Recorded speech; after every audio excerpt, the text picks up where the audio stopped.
Assalamualaikum warahmatullahi wabarakatuh. Selamat pagi semuanya. Alhamdulillah, sekarang kita sudah memasuki di semester 2, walaupun sifatnya daring. Bapak harapkan kalian tetap semangat dalam belajar. Nah, untuk materi IPS di semester 2 ini kita masuk ke bab 3, yaitu materinya tentang aktivitas manusia dalam memenuhi kebutuhan. Oke.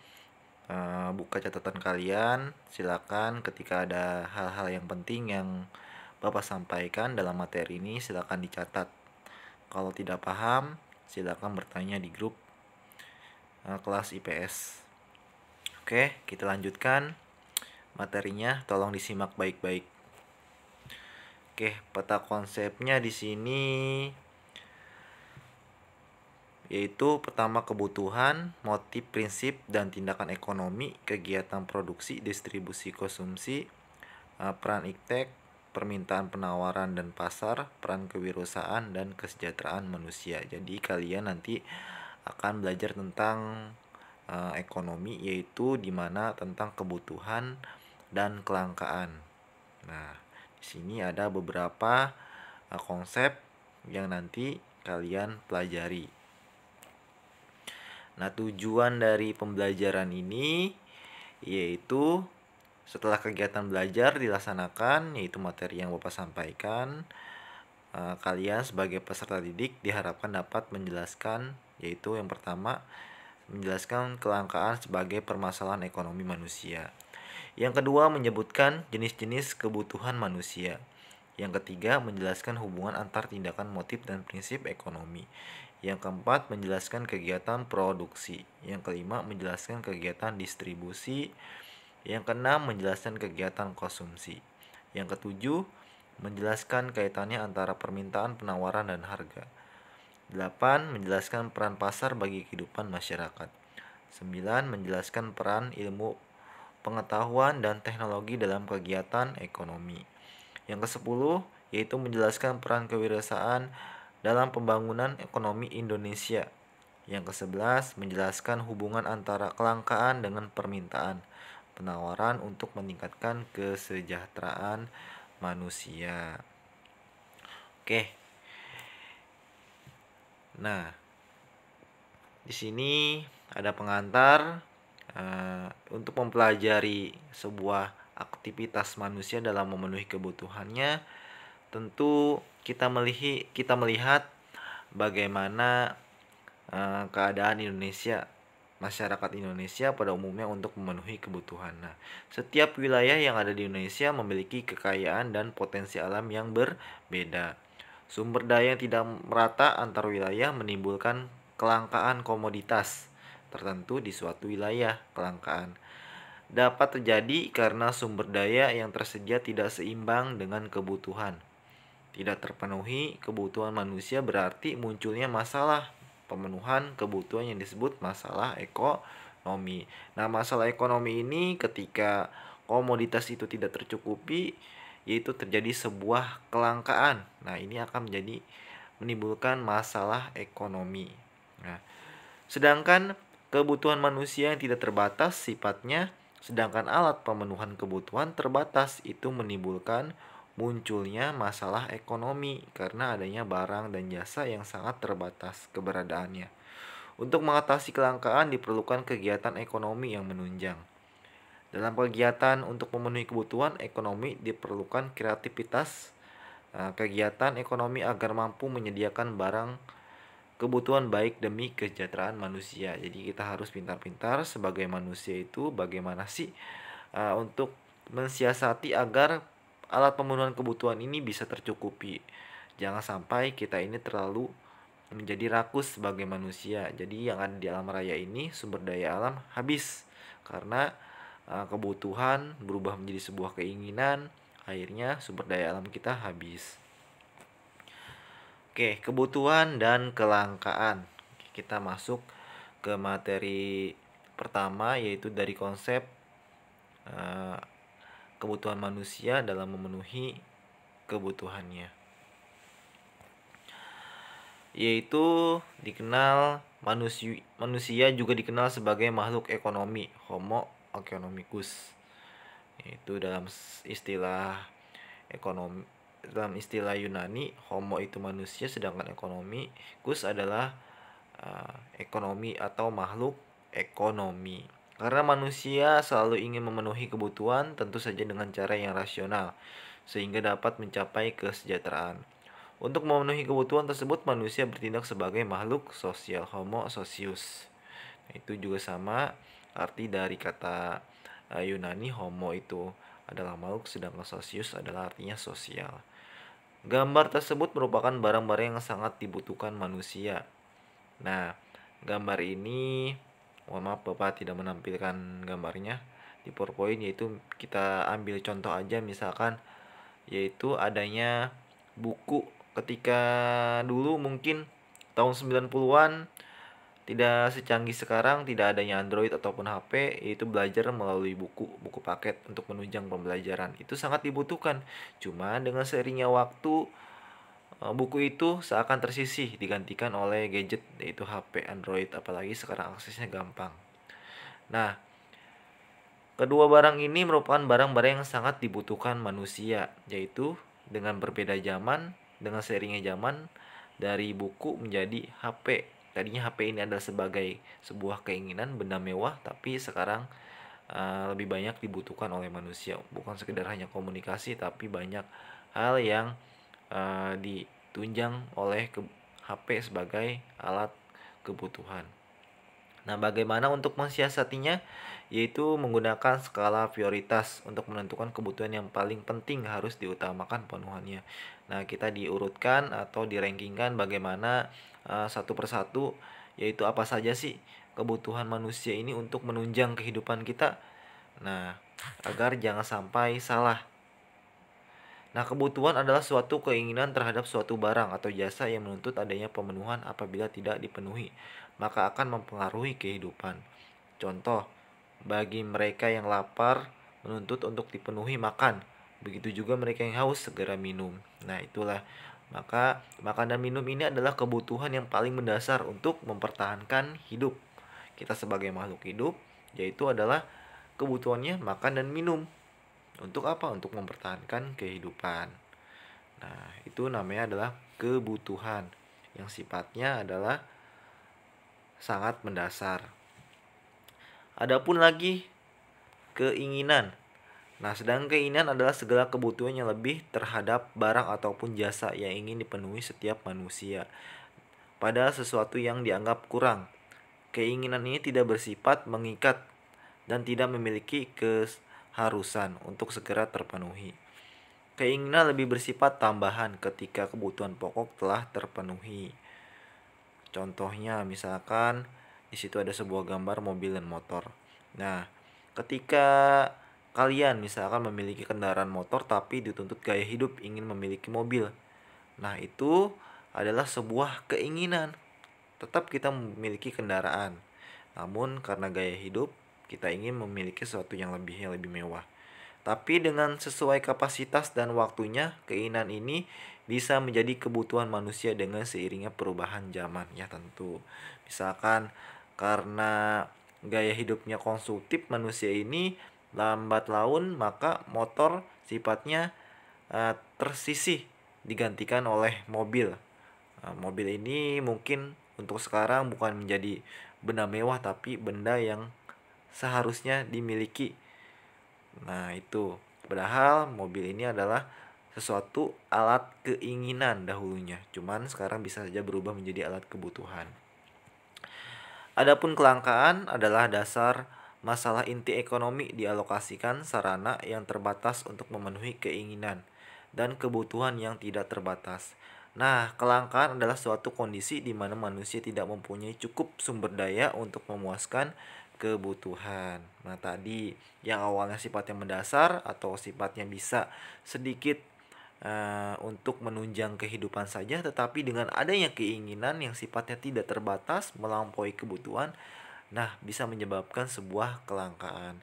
Contoh, terjadinya sebuah kelangkaan di mana terjadi pada padi dan juga gandum sebagai bahan pokok makanan manusia, yang dimana biasanya terjadi ketika musim kemarau, yang dimana biasanya pada waktu tersebut banyak terjadi sebuah serangan hama dan juga berbagai macam penyakit sehingga akan menurunkan produksi dari padi dan gandum itu sendiri, yang dimana pada akhirnya tidak memberikan sebuah kecukupan terhadap kebutuhan padi dan gandum itu sendiri. Nah itulah misalkan bencana alam yang menyerang produksi padi sebagai makanan pokok manusia, tentunya misalkan di Indonesia ini bisa menyebabkan sebuah kelangkaan.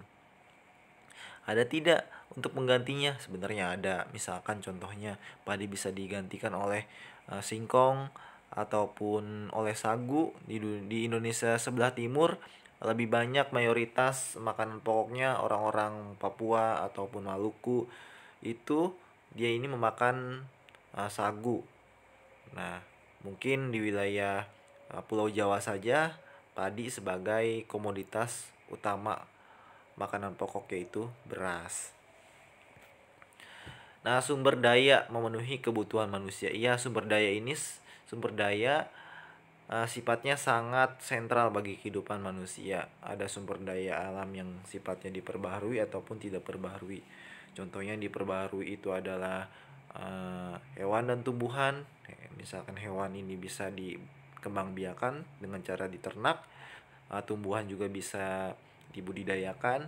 Adapun sumber daya alam yang sifatnya tidak dapat diperbarui, contohnya misalkan bahan tambang, emas dan gas, batu bara dan lain sebagainya. Karena sifatnya terbatas, apabila terus digunakan terus menerus maka bahan tambang ini akan habis. Nah, maka dari itu harus cermat manusia ini menggunakan sumber daya alam, apalagi ya sumber daya alam yang sifatnya tidak dapat diperbarui.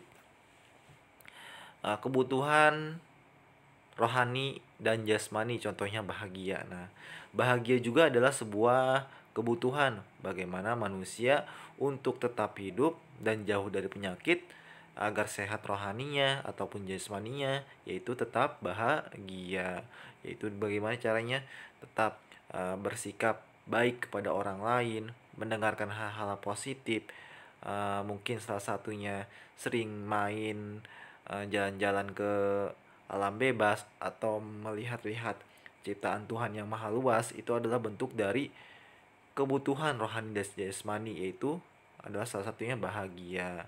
Kalau kita bahagia, insya Allah jauh dari berbagai penyakit. Contohnya sekarang corona, seringkali bukan coronanya yang bikin sakit manusia atau bikin meninggal manusia, tapi pikirannya. Banyak yang berpikir macam-macam bahwa corona ini adalah penyakit atau virus yang menakutkan. Mungkin iya virus beneran, cuman sekali lagi pikiran kita juga harus tenang, harus bisa berpikir positif agar kita ini tetap sehat secara jasmani ataupun secara rohani.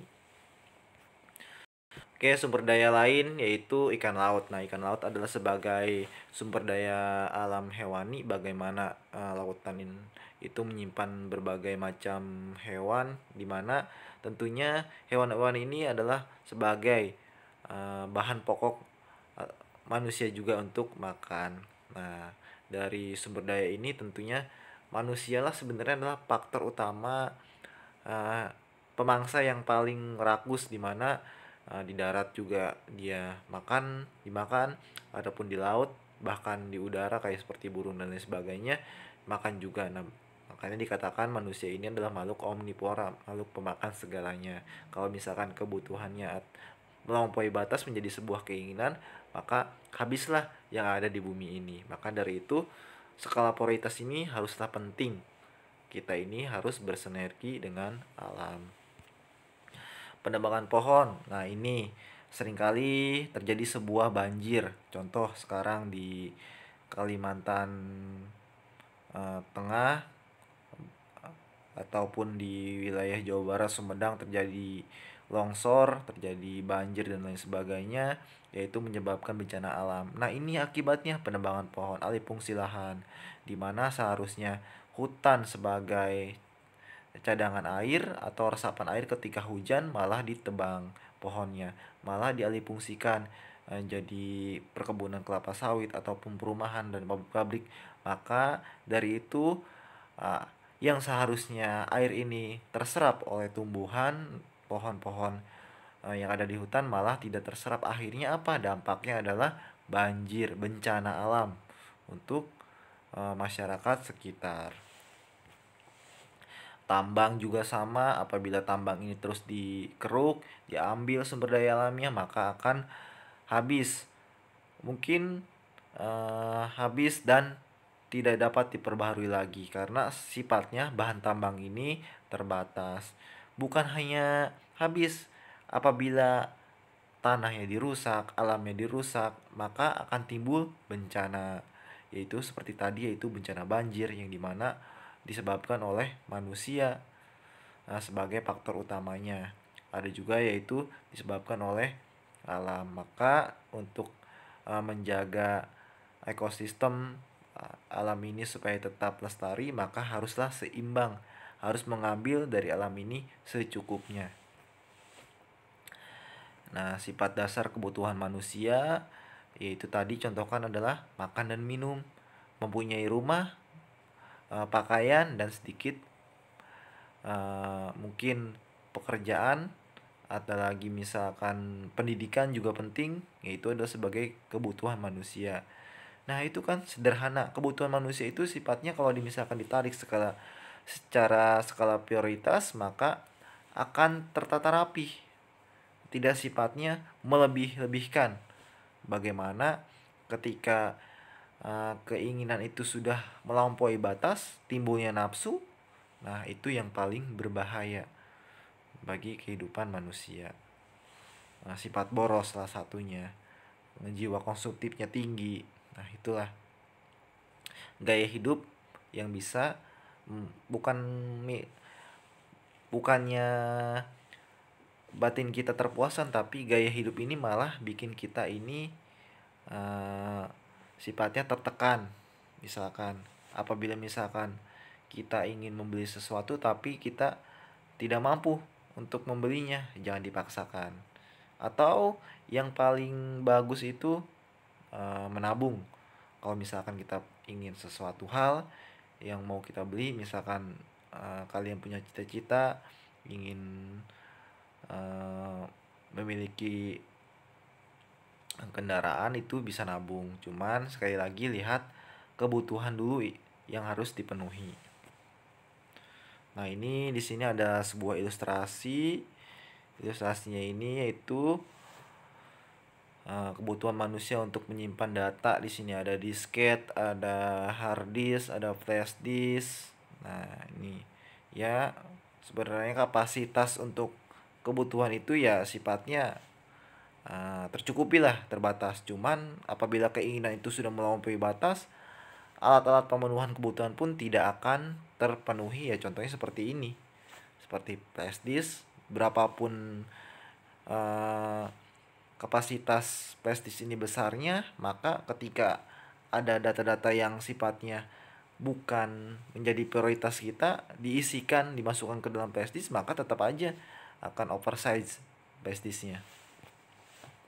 Buku catatan juga sama, itu akan menjadi barang yang habis kalau ketika dipakai terus menerus.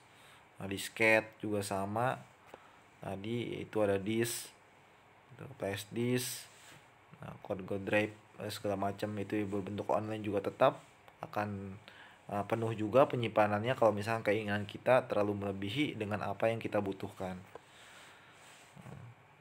Nah, di sini Bapak akan memberikan tugas pertama. Silakan di buku catatan kalian tulis dan dicatat apa saja sih sifat kebutuhan manusia yang tadi sudah Bapak berikan contohnya, yaitu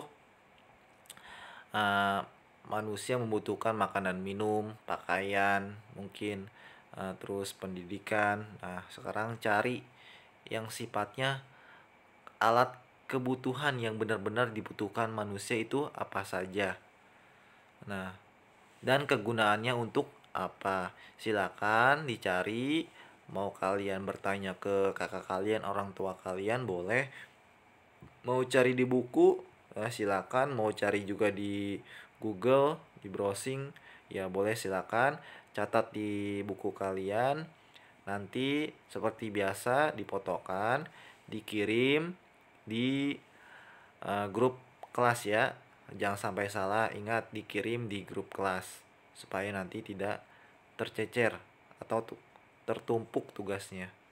Nah, mungkin cukup dari Bapak penyampaian materi awal hari ini, yaitu tentang kebutuhan dan kelangkaan.